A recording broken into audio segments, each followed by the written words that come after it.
think that I just come in there and look for knockoffs, and that's not the case. You know, I'm actually a sharp, smart fighter. So, wow, man, I'm here. Who want to fight me? Who? I really don't care who's in front of me. I don't feel like no fighter can beat me.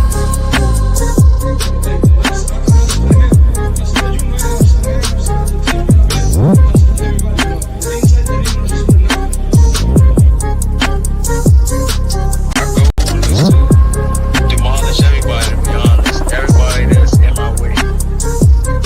The pinnacle to any weight division is to have all the belts, all of the titles.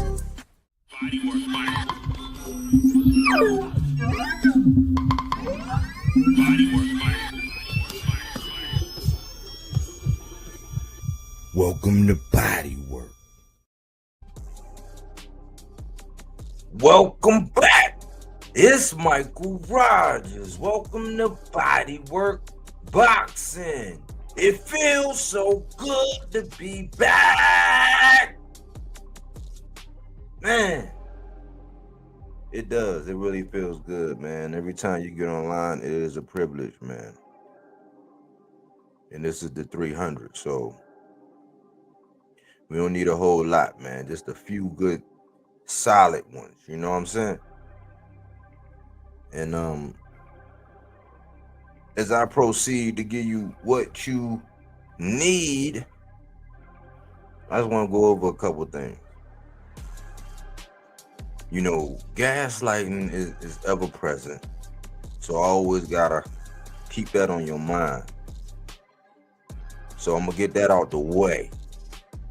Then I'm gonna touch on the circus a little bit, and then I'm gonna go right into your regularly scheduled program. You dig?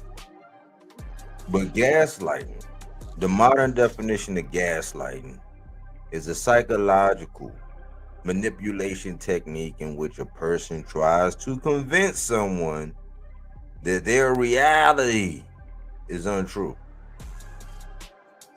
It is a tactic often used by narcissists to gain control of their intended target. And man, it's a couple narcissists out here online, man. There's so many self-absorbed people. Oh my goodness, man. You gotta eat the fish and spit out the bones. But I guess, you know, you gotta be flip-floppy, you gotta be wish-washy, and you gotta be a narcissist to grab the masses.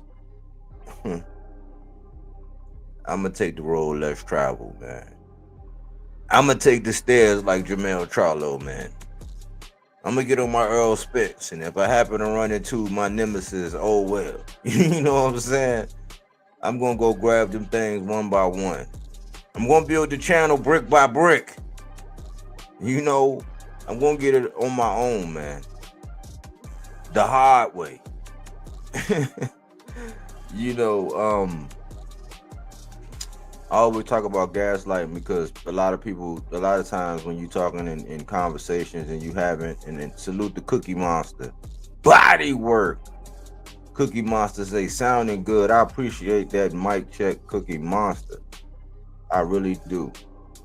But a lot of times when you having conversations online, you may not be aware that you are being lit by the gas. And if you don't, it might bite you in the ass. You know what I'm talking about? So I always remind people, man, I make a little jokey joke out of it, man. But you already know when people are trying to manipulate you psychologically, you know, and they do it in a variety of ways, like memory manipulation, right? Flip-flopping, right? Just imagine if the person you was with, one day they was Jekyll, and the next day they Dr. Hyde. Like, you would know every day. You would have to wake up and look, and you would have to think. You would have to have a barometer, a set of questions, like a set of like 10 questions to where however they answer it on that day, okay, this is the personality I'm dealing with that day. Then the next day, all right, I'm gonna ask the same questions, and if I get these different answers, then that's the personality. But these people out here, especially on these YouTube streets, man, one day They one thing, the next day they something else. And a lot of times all people really want to do is come online and talk about boxing. You know, it's a shame today where you can't even be a fan. Like, it's a bad thing to be a fan. Oh my goodness, it's a bad thing to be a fan. It's a bad thing to have favorites. Now, I mean, maybe if you got some children, maybe you shouldn't have favorites. You know what I'm saying? Maybe. But goddamn, isn't it like, you know, you got people got favorite baseball players, they got favorite basketball players, they got favorite football players. You know, and that would just demolish the whole Hall of Fame if it was no favorites, nobody that was just special, nobody that, you know, everybody looked at and said, hey, they are this way, they are that way. Like, that's why they have that. That's what it is. Like, a committee of people get together and decide, hey, this one right here, yeah, they deserve to be there. People need to know about them. Like, people do that in real time. But they would gaslight you and have you believe that all of these guys are the same. But this is the funny thing, right? I was thinking about something, man. This is kind of weird because I said I'm gonna touch on the circus just a little bit. And I kind of get the same feeling of like back when Devin, when he decided to go out and play in the sandbox with Ryan. And I had something for that, right? And I got to bring up a couple of these because a lot of people getting out here like acting like they were the first to do this. They were the first to say that. You know what I'm saying? That's gaslighting. But back when I was saying this right here, when I was talking about April Fools, when I was talking, like, I kind of like with this whole Tank situation, I'm kind of getting this a little bit. I'm getting a little bit of this vibe. That's why it's like it's the subject around it is starting to become toxic, and I'm done with the circus, man. I want to be able to just talk boxing, you know what I'm saying, with some level-headed people. If it get hot and get heated, oh, okay, cool. You know what I'm saying? You better know your facts. And once you get put in the middle of that scope, it ain't no joke. But I'm getting that vibe, and I was thinking about something, man. This is weird. Like, I don't know if y'all remember the movie. Officer and a Gentleman, right? And I don't know how this came to mind, right? I might be dating myself. You know, I was born in 80. I'm 44. You know, Sagittarius. I've been around. You know, I'm 44 and been around for 4 decades plus, about to be 4.5 decades by the end of this year.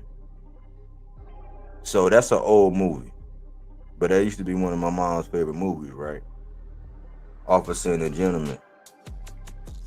And I'm gonna give this little story, and then I'm gonna go right into, because I'm tired of this stuff, right? I'm tired of this stuff that's going on, right, with these people and these fans, or I mean, not so fans. I'm like, I don't even know why. If you're not a fan, I don't even know why you get online and talk boxing, for one. But in the movie Officer and a Gentleman, right, Richard Gere was the main guy, and he had a friend of his. You know, he had a battle buddy. That's what we call him in the Army. His battle buddy, right? He had a battle buddy, right? And he was messing with the chick. He was messing with the one chick, and she was, and the friend was messing with her friend, right? And everything, they wound up being it for each other. That was it, you know what I'm saying? According to the story, that was it. They had their little ups and downs. He was playing hardball. They wound up, you know, saying being lit, and you know, you can conclude that it was happily ever after, right? But the friend, right,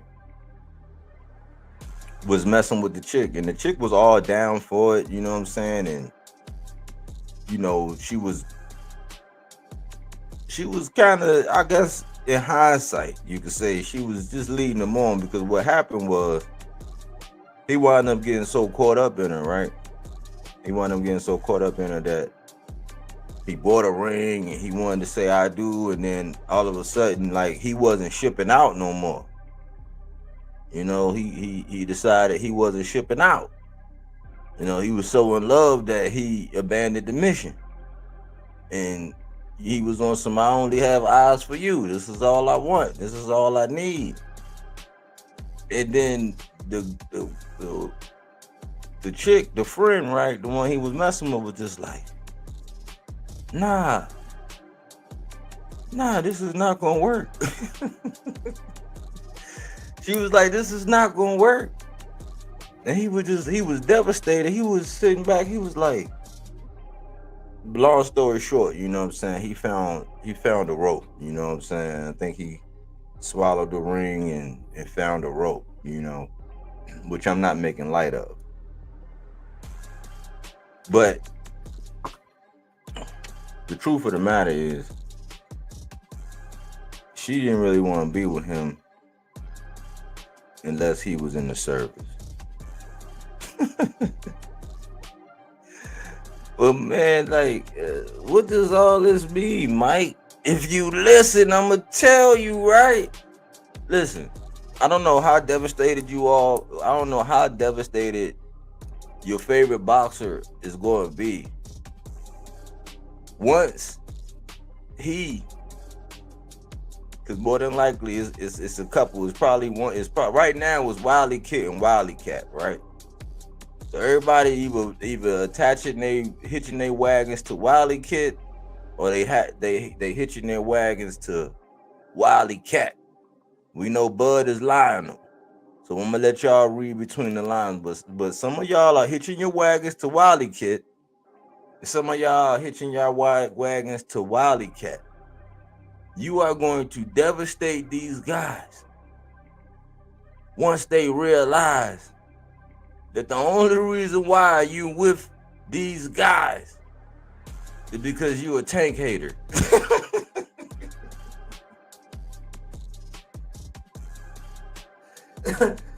Oh, and it's starting to be so ever present, man. It's almost like, man, listen, man, like, you only, like, listen. There's some fans out here that are only in line with Wiley Kid and Wiley Cat because they're tank haters. They in uniform. You know, they marching together. They doing everything together. Like, they band together in their hatred for Tank. But I'm telling you, you're going to devastate one of these guys once they face some real adversity, because the top ranked guy can only last for so long. And, you know, the best fighter in the world, self-proclaimed that he says the best fighter in the world, Wiley Kid, it's only so long he can run around and talk about people who ain't going to fight him. And I promise you, once he figure out, either one of them figure out that you were only with them because you hate Tank Davis, oh man, it's going to be devastating. Just like homie, man. Just like homie who found the rope and swallowed the ring, man. Because it's ever present, man. It's like, man, I proved it. I proved it on Murderer's Row. I had a sucker, right? Every time I get up there and start talking, right? It's like the guy got a problem with me, man. I'm starting to be a little concerned because it's like he has an infatuation with me. And I don't go that way. You know what I'm saying? To each his own. I don't go that way, but like, he has an infatuation with me. But I realized that his conversation and all his trolling stopped when I don't give him no attention, because FYI, listen, man, you're not gonna gaslight me, brother. I have all the answers, man. I already know that what you don't feed can't grow. And I'm off. I'm off, man. But listen, man, you are going to devastate Wiley Kid or Wiley Cat once he figure out that you're only with them. You're only part of the band. You know, you only falling in ranks because of the Tank hate. That's all I have on the circus, man. I'm not going to be one of these people that talk about this shit all day, every day.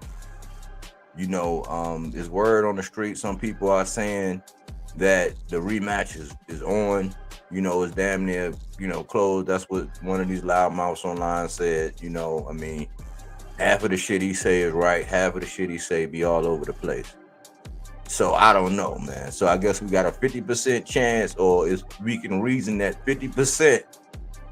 You on some roulette type stuff, either black or red. He can either be right or wrong. But what the streets are saying is that the rematch is on. I think that it was a lesson learned for Tank. I said it might be the best thing, man. It might have been like, listen, and I'm a Tank fan. You know what I'm saying? Everybody knows this. I was saying, man, if it was an L in that other column, oh, part 2 of the killing spree is going to commence. But the fact that it's a draw, the fact that he don't like that, the fact that, man, he feel like, man, listen, I don't, nah, change of plans. Like all that other stuff, oh yeah, I might have this and that, all that talk of retirement, all that is over. This might be, you know, what they call a blessing in disguise. So I think they might have set a fire up under the man, and I think that might have been the best thing that ever happened. That's all I really have on the circus, man. I'm not gonna be a part of it. I want to move on to bigger and better things.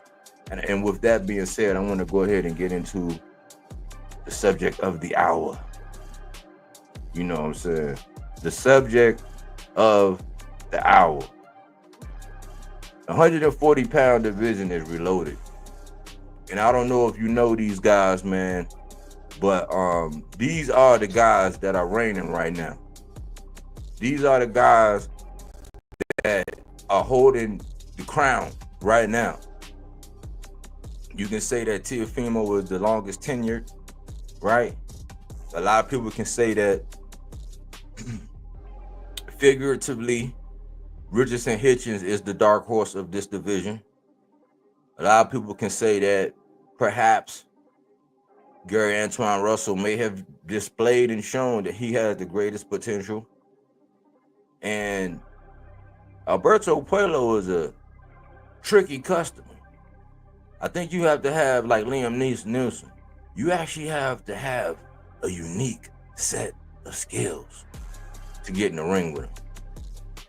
And I think, you know, in looking at the fight, yes, you can say Sandor Martin might have died down in the second half. It might have been a tale of two halves.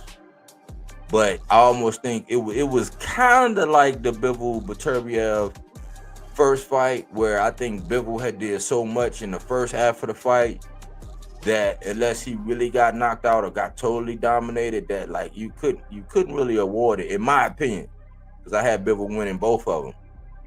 You know, and I would say he got pickpocketed because you can't say robbery when it was a close fight. That's the same with this fight that Alberto Puello just had with Sandor Martin. I think Sandor Martin had did such a great job in the beginning. He was stuffing Puello's offense. Now, Puello would occasionally get through. He would have some impactful shots. And it's clear that Sandor Martin didn't really have the power to deal with him, but Sandor Martin actually showed a lot of things that you can do to kind of smother Puello's offense. And I think if Sandor Martin had a little bit more power, if he had a little bit more like Mr. Gary Russell Jr. always say, if he had a little bit more fuck you on his punches, that shit would have looked totally different. But this is one of those things, you know, listening to one Keith Thurman who recently came out and said, you got to be familiar with the parables of boxing. And one of the parables of boxing, right? One of the parables of boxing is you got to take it from the champ. Now, that don't have anything to do with the scoring criteria and all that. I try to keep it to that. But I can attribute that probably to the Lamont Rose fight. And I can attribute that to the Sandor Martin fight, where people are reasoning that when it's a champion, you got to do enough to take it from the champion. And according to Keith Thurman, he said the champion get all of the credit and extra credit, and you as the challenger don't get no credit. You know what I'm saying? I mean, it's one of those things to where you might not like it, but we have seen that can be reality when it comes down to some of these fights, right? Let me see who we got. His twin. Salute Bodywork. Salute his twin. Salute. But what I want to get to is like, how do we get here, right? How do we get here? And I got something coming out to demonstrate this as I continue with this series, because this is like the first part of a long series I'm going to do. I'm getting right back to what I've been doing. I was talking about this was the division that I mainly stayed in, right? Because I think that this and the 154-pound division was perhaps the most competitive division. Now this is a thumbnail I did like over 2 years ago, right? This was a yeah. So 4-4, well, not over, well, I guess you could say 2 years ago. That's the date right there. So if you look at this, this is how long I've been doing. I call this the row. Let me move this banner real quick. Let me hide this real quick. If you look at this, this is how long I've been on this. This is how long I've been on this division. And I've been running this division down to everybody. This, look up here, 4-4-23 is when I actually made this thumbnail. Richardson Hitchins is on the far left. Teofimo right beside him. Josh Taylor was the guy who had the undisputed. Tank had tipped his toe up there, and I said he can come up here if he decides whenever he decides he's gonna come up there, because he did go up there, grab a belt off of Mario Barrios when Regis was the champ. Josh Taylor was the champ. He did go up there and grab a belt. This was at a time when I had my eyes on Gary Antoine Russell, and everybody know that Regis Prograis was always one of my guys. I got Elvis Rodriguez in the background, and he was doing some good things, but I don't know what happened with him along the way. But if you look at my accuracy from 4-4-23, and you look at what I had right here, what did I tell you? What did I tell you? So it's only one guy. So if you look at this thumbnail, it's only one guy that's not on there, and that's Alberto Puello. He was an unknown commodity. You know what I'm saying? So he wound up coming in and doing this thing, right? But this was sort of prophetic in a way, right? The who's who at 140, right? Now, there are some other people that's at 140. And that's why I call it the road, because on any given night, it can go down, right? But that's let me run down some things to you about this, right? Now, what happened was Josh Taylor had the undisputed, right? And he wound up fighting Regis. It was a tournament. He wound up fighting Regis. He beat Regis. Very close fight. His face looked like hamburger meat after the fight. Some people was questioning. No, they were saying it was a toss-up, but I mean, Regis has a habit of falling asleep in the middle rounds, and I think that's not really a secret, right?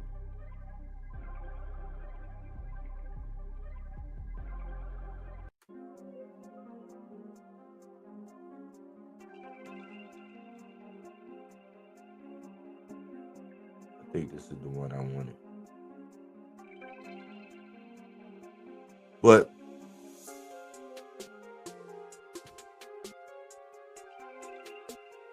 we'll roll with this for a little while. But Josh Taylor fought Regis, right? After he beat Regis, he went on to fight Jose Ramirez, right? When he fought, that's when he was undisputed.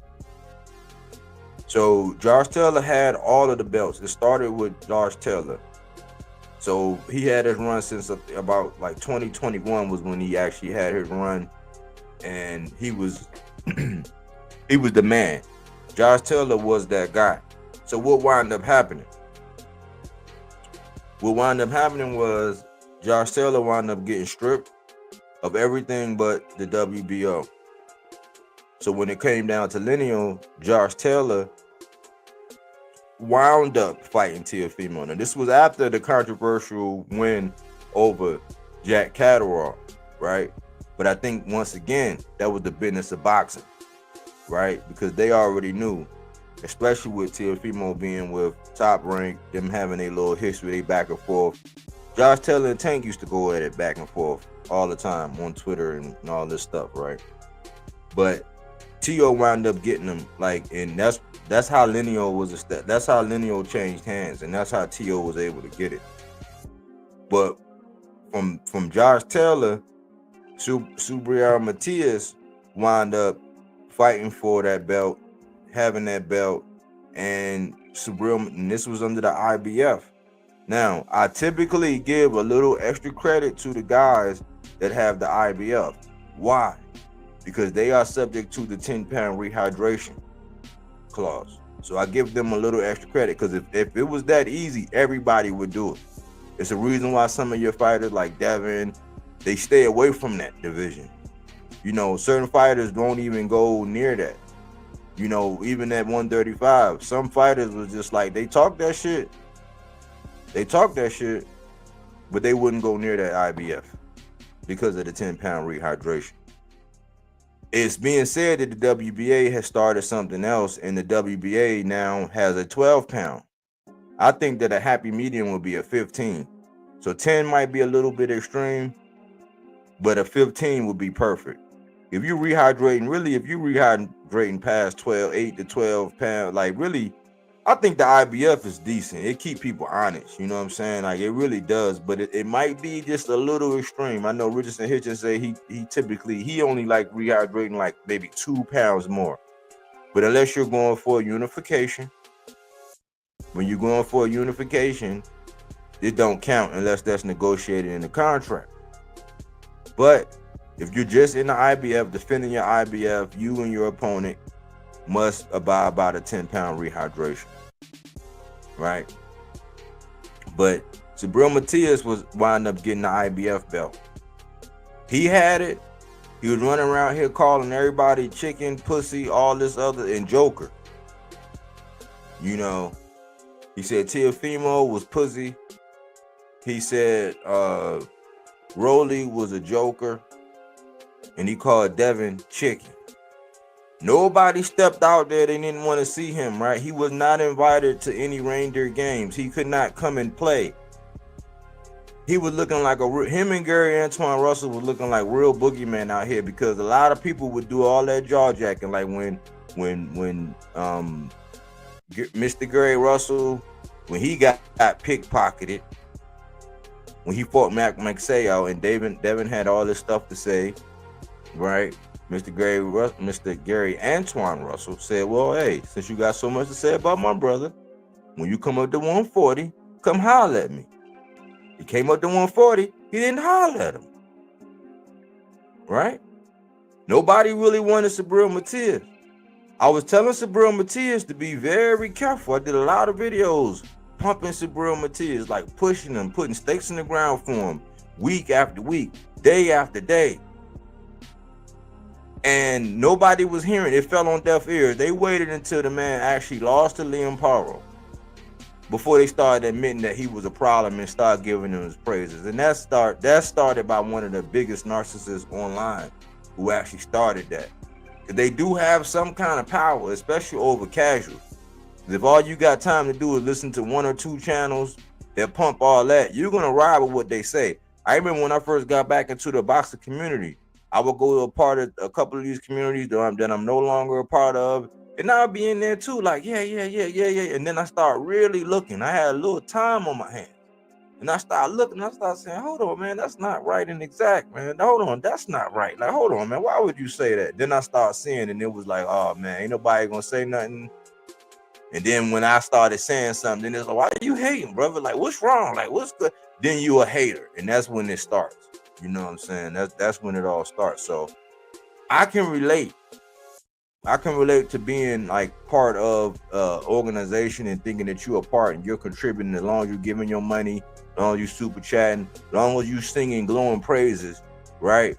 You fit in. The minute you be like, objection. Hold on, that's not right. Hold on. According to what hold on, answer this. There you go. Why you hating? Oh man, here you go. You a fanboy, you D-ride, you wearing all this other stuff, right? So I can relate. But it started with Subriel Matias, man, especially with him not speaking English like that and him being from Puerto Rico, right? It started because the masses were getting in the way of them. They already knew that at the point in time when Subriel Matias was running around, not the most technical boxers, definitely hittable, Definitely, if you were more technical and disciplined and you can withstand, the little him hitting you everywhere he can, until he break you down. Like if you can withstand that, you had a chance. But a lot of people knew that at the point in time when he was on fire and he was hot, nobody wanted to get in there with him. Why? Because you might win the fight, but he's still gonna fuck you up. That's it. That's all. That's how it was with Subriel Matias. So a lot of them guys avoided him. I was trying to tell him, I was like, listen, man, like be careful with Eddie, man. Be careful with Eddie, man. There's a track record of you being over there on that label and you not being a part of the dance. You not getting invited to the dance. And a lot of times, man, if you look at a lot of these things that these promoters are doing, man, it's just like when it's just like in the NFL, right? Sometimes teams acquire a player so that they can go play for somebody in the same division, right? That they might have to go see. Or there are times even when a trade, they might grant you permission to be traded to another team, but they might be a caveat in there. Like, oh yeah, we will allow you to go to any team except for a team that's in our division. So like me as an Eagles fan, let's just say this happens all the time, right? Let's just say, right, it's somebody that is on our team. We will put in the contract that you can't go to the Redskins, you can't go to the Giants, and you can't go to the Cowgirls. It's like that. So in boxing, right, I believe this is happening, and I believe this has happened, right? So where if you are a threat and then you are in a division, it's two of them, right? It's two of them, Golden Boy and Matchroom. I think they're infamous for it. If you really do your homework and your research, they are infamous for signing people. And you're like, hold on. Because remember, Lamont Roach was with Golden Boy. Blair Flair was with Golden Boy.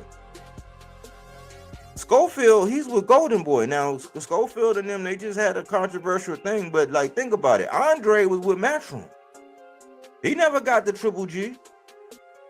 He never got the Canelo Alvarez. Right?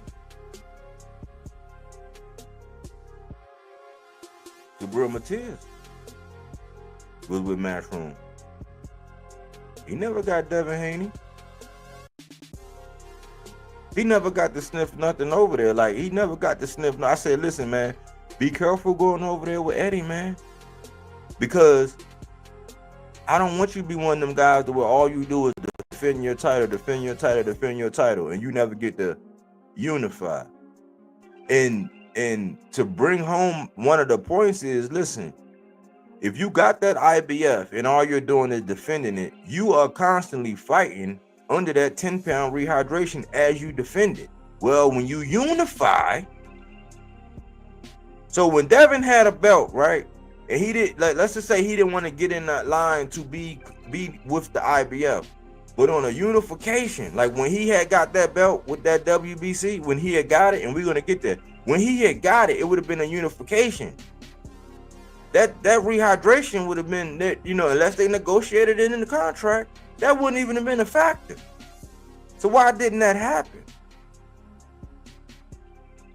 So with the IBF, Josh Taylor had it, then Subriel Matias had it, then Liam Paro had it. Liam Paro made his tear. The Australian. I was calling him the Green Goblin. And then the Green Goblin ran into Black Panther. Richardson Hitchins. And I was saying that was legacy defined. Like I was going against the grain with that one because I've seen Richardson Hitchins, man, and I don't know why they act like this man don't have a belt. I don't know why they act like he did not survive TMT. He's one of the success stories. Now, for all these people that's always, oh man, I'm about, man, legacy and oh man, accolades and all this. It's like, well, if you were, then you would be talking about the champions. But you don't. You talk about everything else like everybody else, and you just ride right along, get on that merry-go-round and get spun around and around and around and around and around again. But you don't give a fuck about no legacy. Because if you did, you'd be talking about Richardson Hitchins. A guy from New York.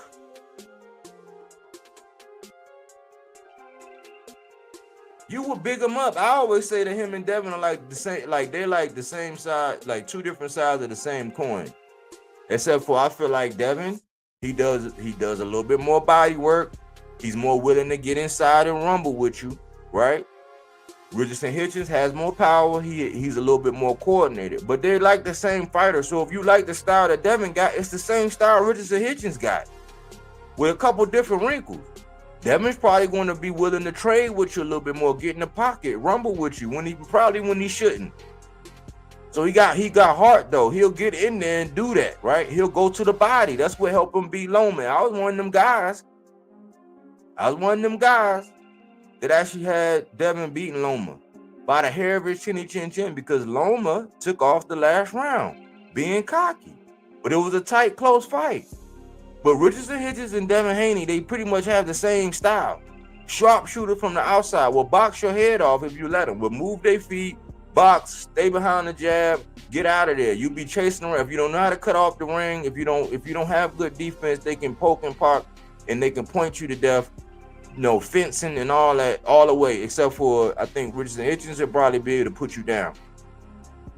He'll be able to put you down. He'll catch you. He's still on you, and he can knock you down. It'll be a couple more knockdowns in a fight with him, because I think he has a little bit more power and he's a little bit more coordinated, right? But they're the same. They pretty much almost like two sides of the same coin. And Richardson Hitchins did not shrink himself down to 35 and go down there and beat up all the little old guys and do all that, whatever. He didn't do that. He was at 40 and he survived TMT. He got off the plantation, got a deal. And was he acquired to play keeper weight? We can't say that. Why? Because he wound up going there and getting a shot with Liam Paro and he did his thing. Right? That's Richardson Hitchins. So that's the lineage. That's how it came. Like, we just went back. We only went back to Josh Taylor. We can go back before that, but this is since Josh Taylor in 2021. So I talked about the WBO, who Josh Taylor had it, and then Teofimo got it, right?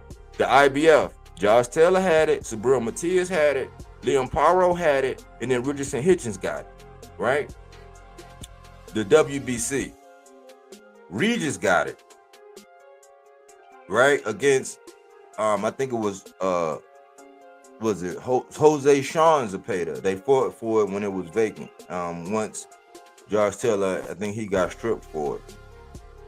Jose Ramirez had turned it down plenty of times. Now, Jose Ramirez was a formidable guy back when they had that tournament. Remember, Josh Taylor was the one who actually beat him after he beat Regis.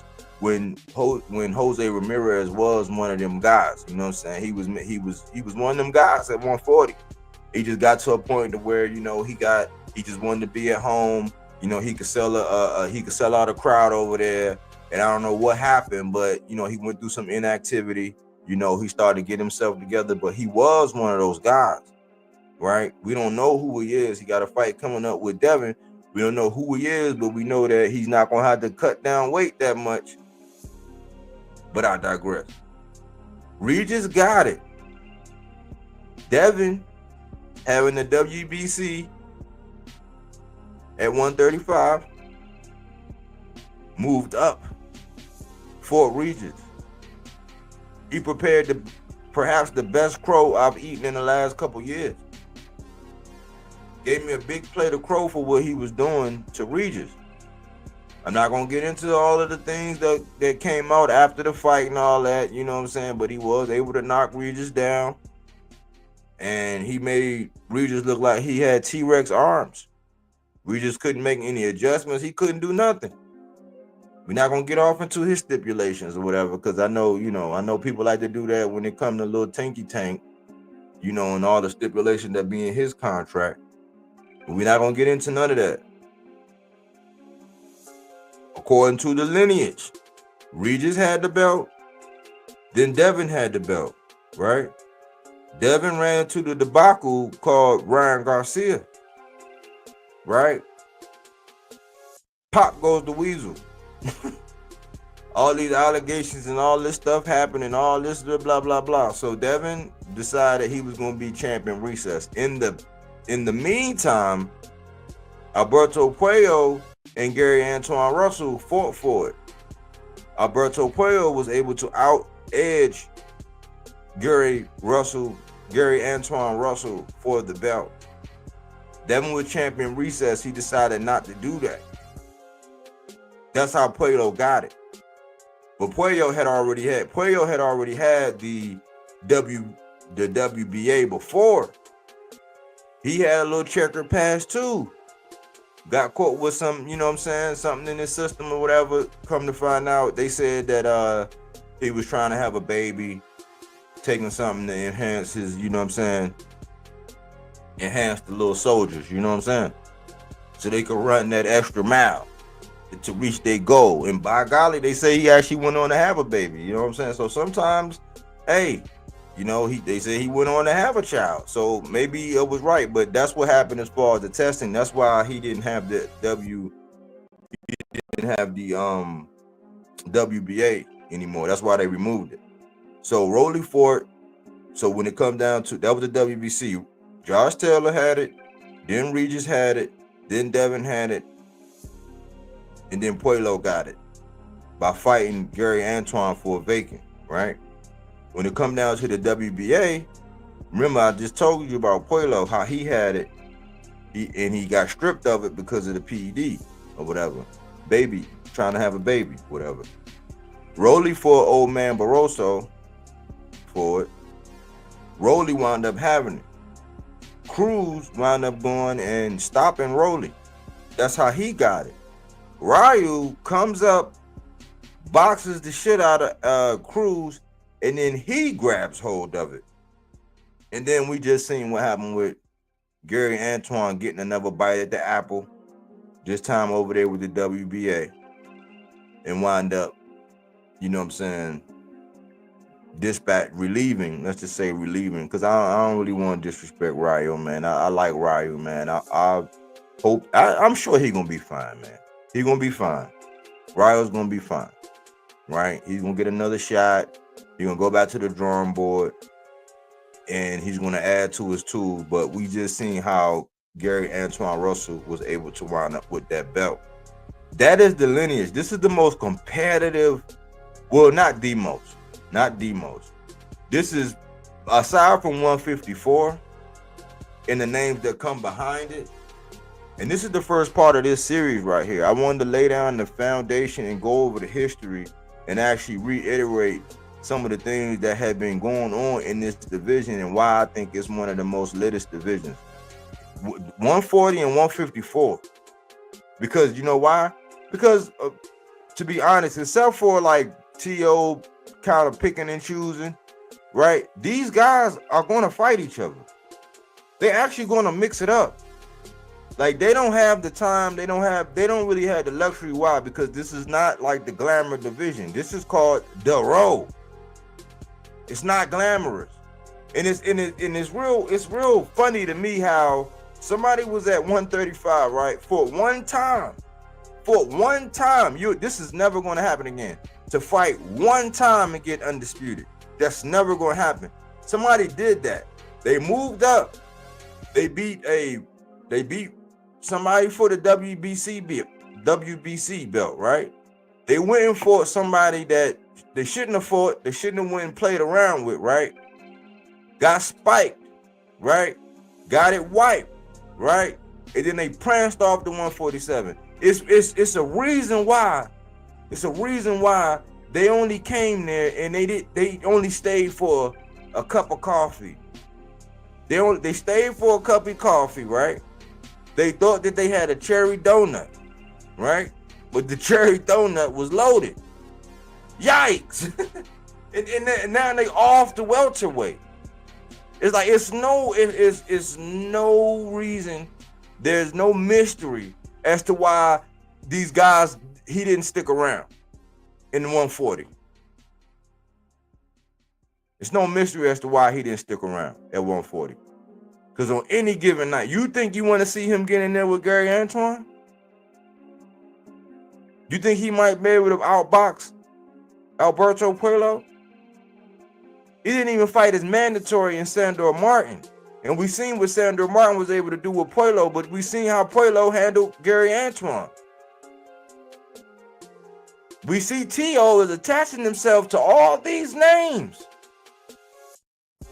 But this has been a commonality with a lot of these guys.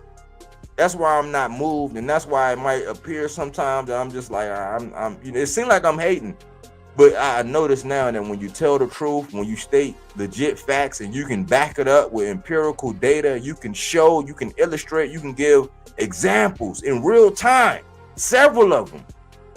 That's extra hate when it's just people don't like the truth. People like being lied to. They really do. So when you state empirical data, when you have a timeline of events, when you've been watching, you've been waiting, you've been patient, and you've just been looking and analyzing everything, and you're able to put it together in real time with a little bit of wit, they'll say you're hating. But this is what's been happening. It's a commonality now, and it's acceptable. You actually have people that'll say, oh man, yeah, he's supposed to do that. So you're supposed to attach yourself to this name, attach yourself to that name, attach yourself to that name because it's a big name, and you know damn well you ain't never gonna fight him. That's acceptable. It's not acceptable to me. To me, it's just like, man, you think that what Bob Arum said was really true. That boxing fans are like rocks. You could just toss them wherever you want them to go. That's what they think, and that's how they treat us. And then we got some dumbass people that be online acting like that. But that's what T.O.'s been doing. And T.O. used to be one of my guys, man. Go back in my archives. Go back and look at some of my old videos. Go back and look at it. I've been keeping, I wish Aaron Jones would come on here. I've been keeping this a buck since day one about all these guys. And in hindsight, other than the outcome of certain fights, about a handful of fights. Outside of the outcome of a fight, which we have no control over. Outside of the outcome of a handful of fights, I've been right. In these pictures. And once I start seeing, like when I start seeing T.O. start doing something, I start saying, oh man. I start backing up. I start saying I gotta separate myself. And it's slowly but surely it's been happening with a lot. It started happening with Shakur. It definitely happened with Keyshawn. He was a flash in the pan. I just said, no, I can't get with that, man. I can't get with it. You cannot just go around just attaching yourself to this name, attaching yourself to that name, thinking that boxing fans are just dumb and having all these zombies walk around saying all this shit. Well, you haven't shown anything. T.O. actually shown some things. It was his rhetoric and the things that he was saying to offend people who look like myself. To where I'll be a brand new fool supporting this guy with him talking like that. But he does it. Attach his name to Bud. He attaching himself to Boots. I think that's another layup for Boots. That's why I don't want to do it. But listen, man, one thing I can say about Teofimo Lopez, right, is that he has done some legacy defining shit. When it comes to accolades and in the Army, we call it fruit salad. Like all that shit you got up on your chest. Like when you're in the Army and you got all that fruit salad on you. When you put your uniform on, you got all that fruit salad on your chest. He got some fruit salad. You know what I'm saying? He done some things. He got lineal, he got this and that, you know what I'm saying? But like, it get a point in time where these fighters are starting to hide behind that shit. And then they can pick somebody, like you can reach down and pick up a Steve Claggett. You know what I'm saying? And ain't nobody gonna say nothing. Or Pedro Campo or whoever. Like, you know what I mean? You can pick these and nobody says nothing. Why? Because you got a whole demographic that are a hater of this other guy that they will accept and allow all these guys to just do whatever the hell they want to do. Even though Teo has done some legacy defining shit. When you look at the young guys, he had, like, when you look at the Kings, he was the most decorated. I keep saying he keep doing everything. See, I be saying, okay, so Devin is jumping up to welterweight. That's gonna be the first thing that Devin does that Teo hasn't done first. So in a way, yes, you gotta applaud Devin. Okay, shit, you finally got up there to where you're supposed to be. And you leapfrog Teo with that. So we got to give you credit for that. Outside of that, Teo has done everything that Devin has done before Devin did it. Except for Devin get all the credit.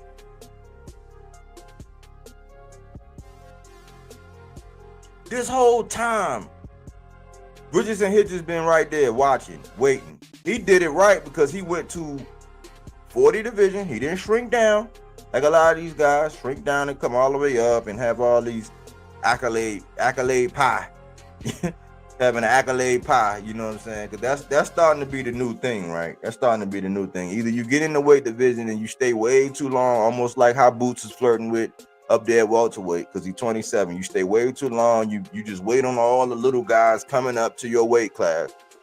And that's detrimental because once you go to a real weight class and you haven't been used to getting hit with them guys under the big bright lights, them guys are shrinking down to that weight and you're just now getting there and you late to the party, you wind up getting your ass spiked. You know what I'm saying? So you either you either get in the weight class and you stay there way too long, or you shrink yourself down and you do these crazy things to where you can just shrink down and then rehydrate all the way up and do all this other stuff. And they don't like it, but it is weight bullying. Oh man, if you can make the weight, then no, it's weight bullying, man. It's weight bullying. Because if you weren't as selective with the opponents you were choosing and somebody hit you in your damn head, you could die. You were just choosing opponents that really couldn't do nothing with you in that manner. Calculated risk. That's why they call it match making. But that's 140, man. That's it in a nutshell. Now, this is like, these are the guys that are sitting in the seats right now. This is the present landscape right now. The people that's ruling and reigning in these seats. I got some more things coming with the guys in the background, like some key players that's getting ready to shake all this shit up. Oh, it's about to get, it's about to, they about to shake all this shit up. Cause might I mention that Frank Martin is up there. De Los Santos is allegedly supposed to be up there, even though we seeing things with him and you know, Wildcat. Cat. We see him going at Wildcat. Cat, you know what I'm saying? There's rumors that Wildcat Cat is about to entertain a Navarrete. Top rank diet special, man. That's why I say I can't, man. Like, until you, like, man, listen, man. Until you're not, none of these guys are doing something to these guys, like, other than like boxing, other than like us being civilians and them being boxers, because you'll get people whining. You ain't never laced up a pair of gloves. Oh yeah, you got me. Never have. I have a pair though. I have a pair of them. I just never laced them up. Outside of that, man, until these guys are doing things that everybody else haven't done, like, you just keep, it's like, I don't know, man. It's different in life, man. If you didn't, you know, I don't know, man. I'm not even gonna give you that analogy, but a lot of y'all got Drake syndrome, man. Y'all know how Drake, it's like Drake. He had this infatuation with busting down chicks that already got bust down by somebody that was well known. A lot of these boxers got that syndrome. Y'all just like busting down the same chicks that, you know what I'm saying, already got bust down. You know what I'm saying? I wouldn't be like that. You know what I'm saying? Like, I wanted something different. You know what I'm saying? Like, I wanted something different. You bust out. You was with that. Oh man, nah, yeah, I'm good, man. I'm good. I'm straight. You know what I'm saying? I'm gonna find, you know what I'm saying? I'm gonna find my own bust down to bust down. And now everybody want a piece of roach. Find your own bust down to bust down, man. But I wanted to lay down the foundation because I'm gonna be coming back to this, man. I'm tired of participating in the circus, man. I'm not gonna sit up there and let people get hate off and regurgitate the same. Like I said, man, these guys, the narrative that they paint, man, they still nursing for milk. The narrative should be eating steak.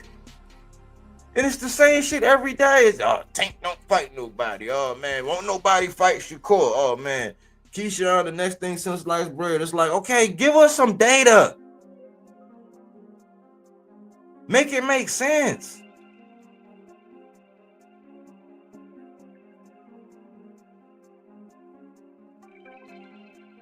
They can't do it. Cocaine. Salute Bodywork.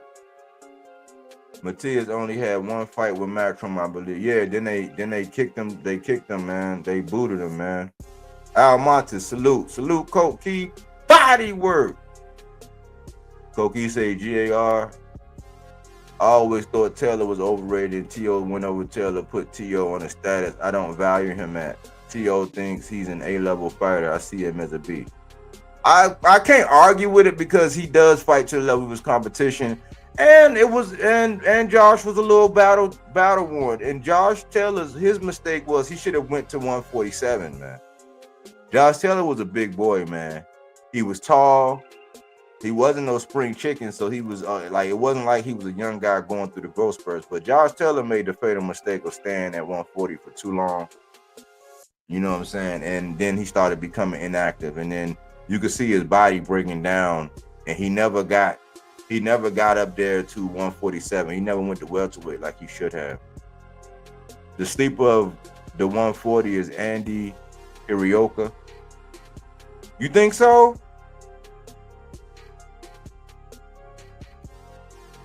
Andy is nice. Koki, okay. Koki vouched for you. Okay. I seen a couple have Barbosa got slapped by T.O. today. It was a quick, clean slap. Wow. T.O. slapped him?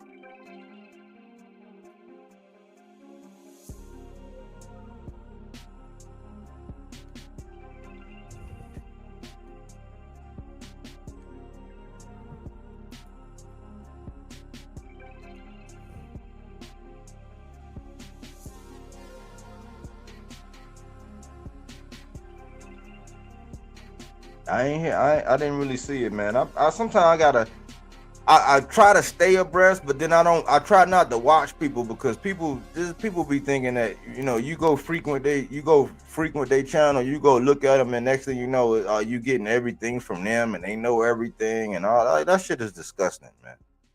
You know what I'm saying? So I kind of gotta protect myself, and I kind of gotta like allow myself to not look at and not frequent places and not get caught up, because when you watching everything that everybody else is watching all the time, you tend to have the same thing that they have to say in the same perspective that they have. So I wanted to get into this. I wanted to establish this series because this is not something that I haven't been doing before, as you can see. And let me do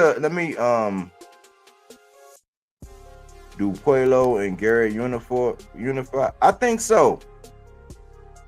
The only thing, what I'm thinking, Koki, is they're going to give, because, you know, unifications, it's not like everybody would love to say, okay, you do this fight and then all of a sudden you unify. And that's in part why I knew that Keyshawn was bullshitting about that Tank stuff, because they was never going to miss out on a bag, a for sure bag, once you win a belt, for you to go defend it against somebody that you know you can beat, get another paycheck, build up some more steam, and then a unification.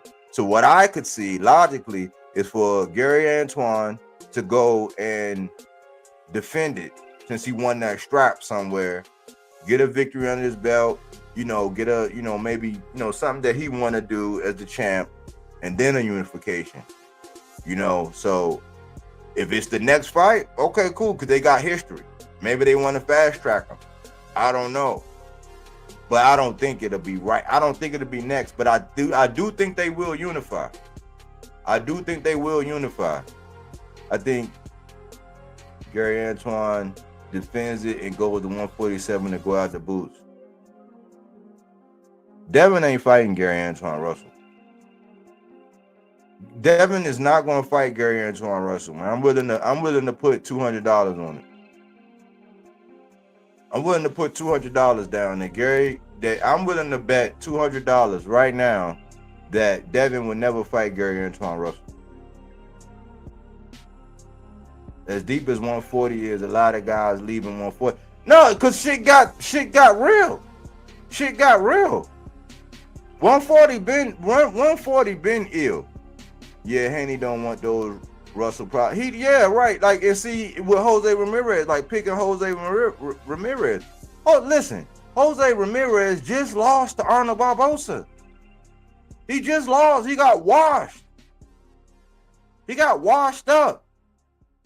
They were looking at the man like he might want to is he going to retire? Like, now the only solace you have really is that, okay, you could say, okay, Jose Ramirez, he was cutting weight all that time, so he's going to be more hydrated, right?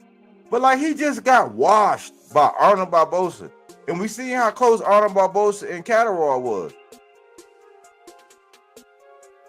Like, it's Styles, they say Styles make fights or whatever, but he just got washed. So he's coming off of a loss. He got washed by Arnold. But the dude from across the pond boxed Arnold Barboza's ears off.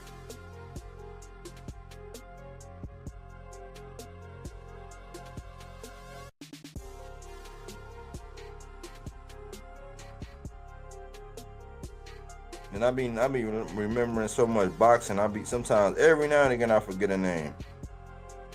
Sean McComb, man. Man, he spanked the shit out of Arnold Barboza, man. That was crazy. That was the business of boxing rearing this ugly little head. Oh, and before I go,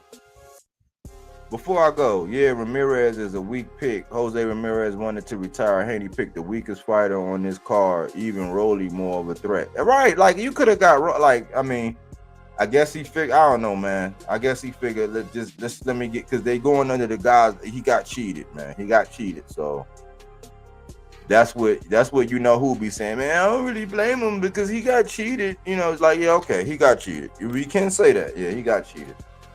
He got cheated. If Teo handled Barboza, if Teo can't handle Barboza, it'll be very disappointing. Well, if you saying he slapped him, that means Teo might be coming with that heat for him. But look, let me go into something real quick, man. Because we got a lot of hindsight. We got a lot of hindsight at 2020 looking asses, right? But since I went ahead and went back with the package, right? But Koki, can you vouch? How long was I asking this question? How long was I asking this question, Koki? Because we got a lot of people out here acting like they was on this shit, man.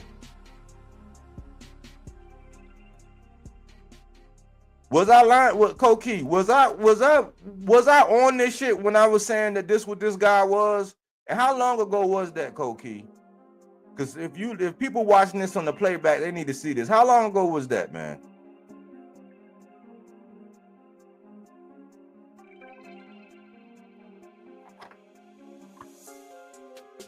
If you was around, Koki, how long was I on this shit? How long ago was I on this shit when everybody was trying to? Okay then. Okay then. Because a lot of people up here talking about, oh, I knew, and I've been saying that. I'm like, man, nah, because it was a lot of people that was tiptoeing around, and this is what I was calling them. This is what I was calling them. It's in the lives. This is what I was calling them.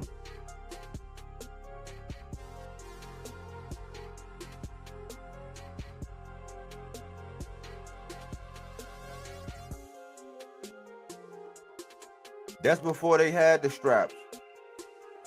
That's at one point in time when that was the landscape.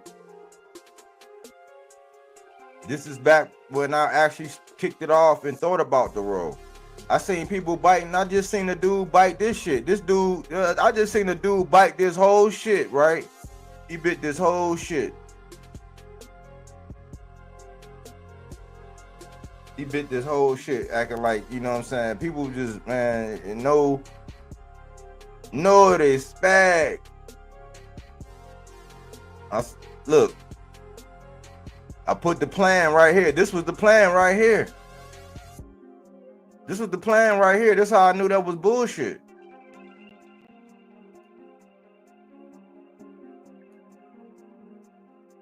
And I asked the question out of all these guys, who's chasing greatness? I'm thinking we kind of got our answer a little bit, man. Virgil is starting to emerge as a guy that's actually kind of chasing. Like Virgil, right now, I would say his arrow is up. Virgil is on the up and up. Like I think Virgil, out of all these guys, I think Virgil is on the up and up as far as chasing greatness. I used to look at these guys like that, but it came a point in time when I started looking at them like that. And I was saying, don't ask. Don't even ask. That's Batman and Robin. They together.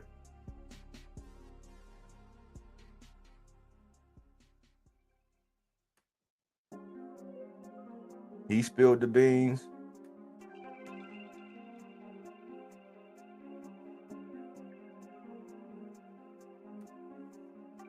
Eddie Hearn and Sheik are pimp. Yeah, man.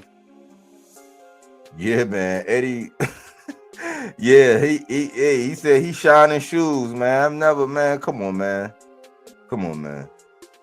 Come on, man. I'm never gonna shine another man's shoes, man. No, not like never. Like this is my son, and he needs some help or something. I'm never gonna be. Yeah, I'll shine his shoes. If Victor Cologne, salute. Nice to hear you come back. Bodywork, you are the best. What do you think about Matias fighting Hitchins? Hey, it's coming. Hey, Victor, it's coming, man. Sabril done work his way back up. Man, and he's right there. Sabril Matias is right there, man, and I think Richardson's gonna have to do it. He's gonna have to do it. But I want to put this up, man, because I was taking a lot of heat, man, back when I said this, because a lot of people was on me. They was all praising the Sheik. I was saying, well, is he making American boxing great again? This been a minute ago. And then I said what he was. I said he was a Trojan horse.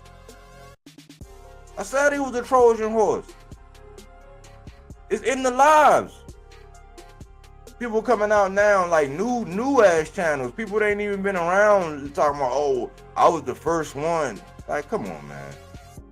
Come on, bro. We don't need credit. We don't got to get credit for being the first, but stop lying, man. Stop lying. Because I be saying a lot of shit that's not popular to say when I'm saying it.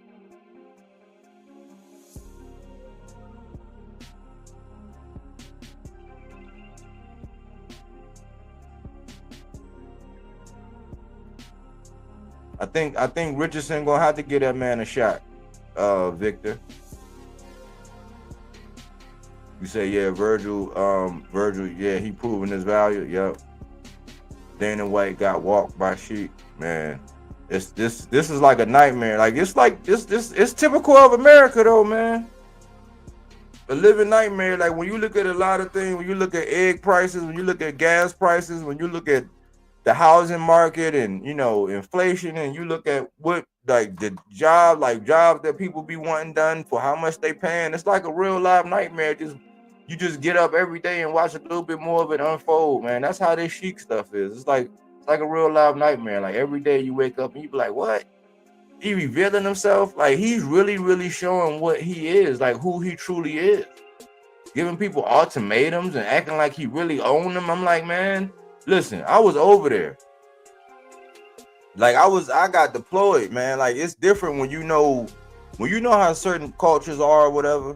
I was telling my lady, I was saying, man, listen, when I went over there and I actually seen that they really have bidets, they really had those bidets when you sit down and that stuff spray your butt. Like it wasn't no tissue in the stall.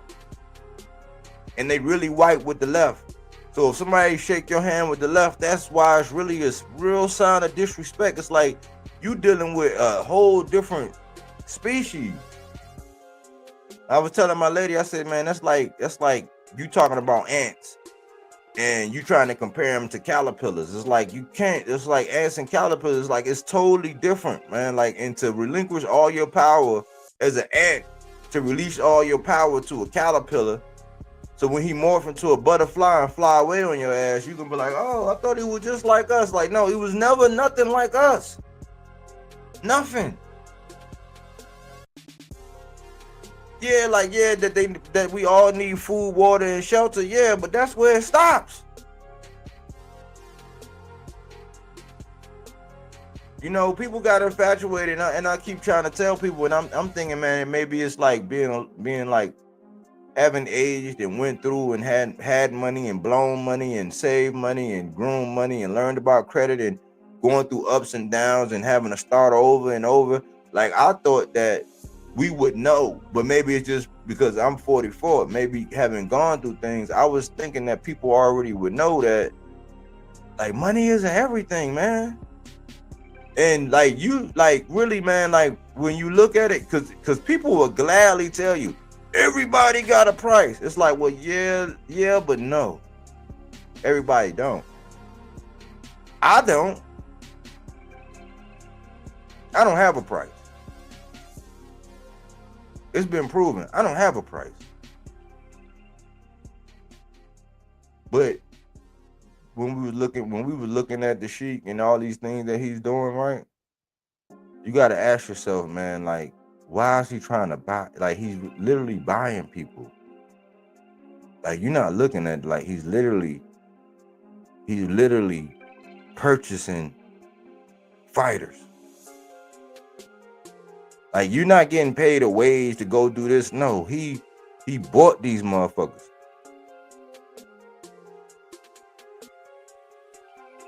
People have been purchased, bro. And he's outright telling you, like, this latest thing that he said with Bevel and all that, he basically told him that I bought you. I own you. I own you. I purchased you.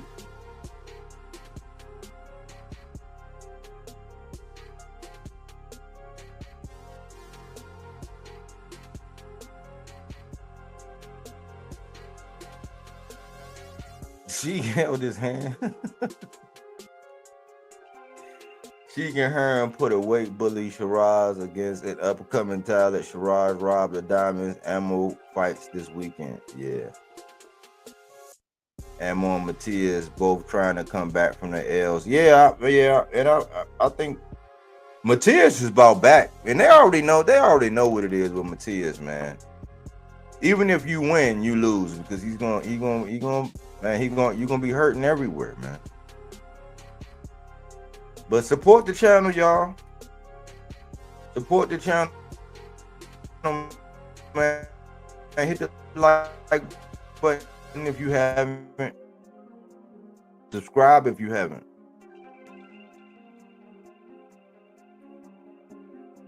We are monetized over here.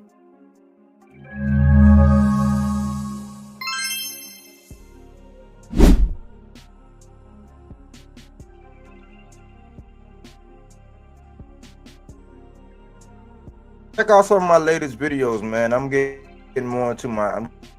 back into my graphics. I'm trying to make them shorter so they be quick hits, like, you know what I'm saying, packed with nutritional value and just a little something to get you by. But I'm getting more into the graphics and getting back onto and trying to sharpen that. And in between, you see, I went back up here and I started doing this again to where I could show my overlays and my, you know, so you don't just get me. But share the videos, tell your folks about it, your level-headed folks, the people who want to be challenged in their thoughts, challenged in their ideas. They don't want just a bunch of yes men running around just saying, you know, agreeing and, you know, a different perspective. Some fruits and veggies, not that Reggie. Yeah, some cultures be wild. They got no boundary. They think is a legit thing. I had Pakistani ex whose family had a maid that worked for no money. It was to hear. Yeah, that's what I'll be trying to say, man. And people, like, when I heard Shakur say I'm foreign core and I'm going over here, I'm like, you don't even know what you're getting yourself into, brother.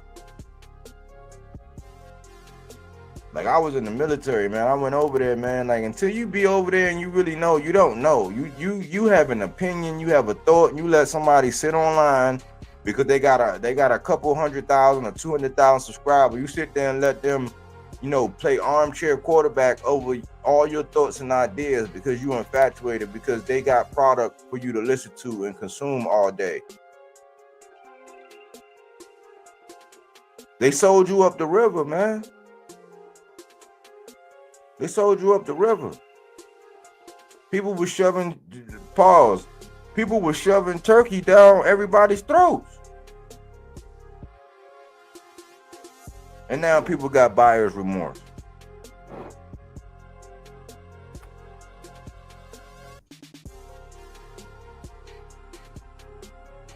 Sheik was always suspect. Money isn't everything, and Sheik will prove it. We've seen that, man.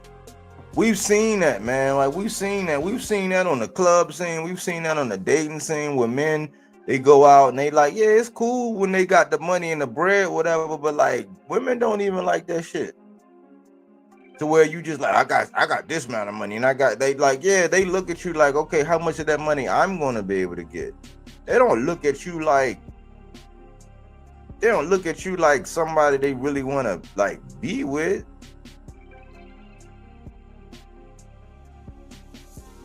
Like he's a narcissist, man. Sheik is a narcissist. It's showing, man. It's showing, man. He got that Chatel, man. He got Chatel written all over him, man. And what, like, and let me ask you something. Tio doesn't even have a life. Tio literally at every event Ring Magazine doing. Tio don't mind. He needs the money to feed his father. They say that candy make you dandy, Koki. But look, let me ask you something, man. And I'm getting ready to wrap it up, man. But let me ask you something. A man, right? He give you more money than you ever made. You agreed. You signed contract. You put ink to paper, right? You put ink to paper. He take you over there across seas. So he done gave you. Let's just say he done gave you 10 million, more money than you ever seen to go fight. A waste management worker, right? For 10 mil. It's a big event. Right? He's getting ready to introduce you and he is allowing you to walk him out. And he reach over and grab your hand on the intro. Are you gonna walk down the aisle with this motherfucker hand in hand in front of all them people?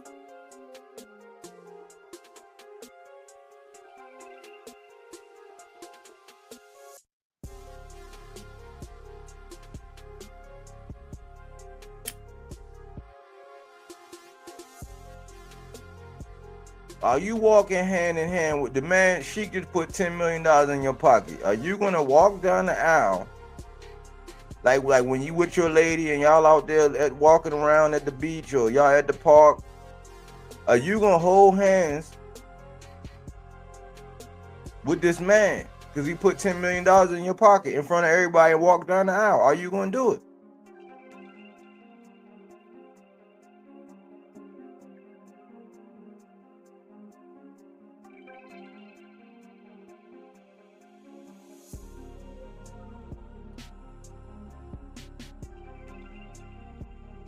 This all he ever was, y'all.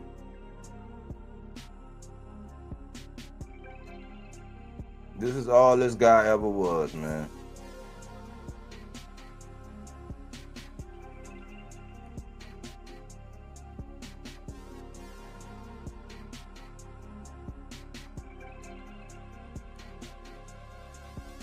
Just like when they came in with the smallpox in the blankets, they was giving blankets, and they always come. Like if you look at all the movies, and I'm gonna get off of this, but if you look at all of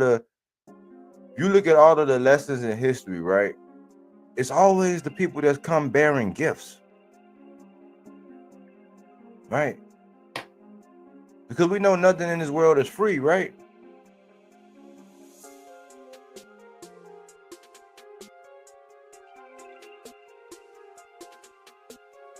Like they say when you know, I wouldn't know, but they say when you go to jail, man, if they give you, somebody give you a candy bar, a bag of chips, you don't eat, you better not eat that shit.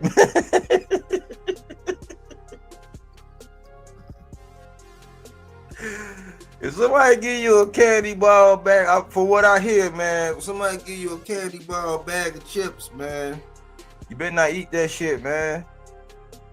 You know what I'm saying? Hey, this man giving out 10 mil, 20 mil, 200 mil, 100 mil. Like, man, these people gonna have to do something strange for a little piece of change, man. But like, this was a gift. Y'all know the Trojan horse was a gift. I got a whole live on it.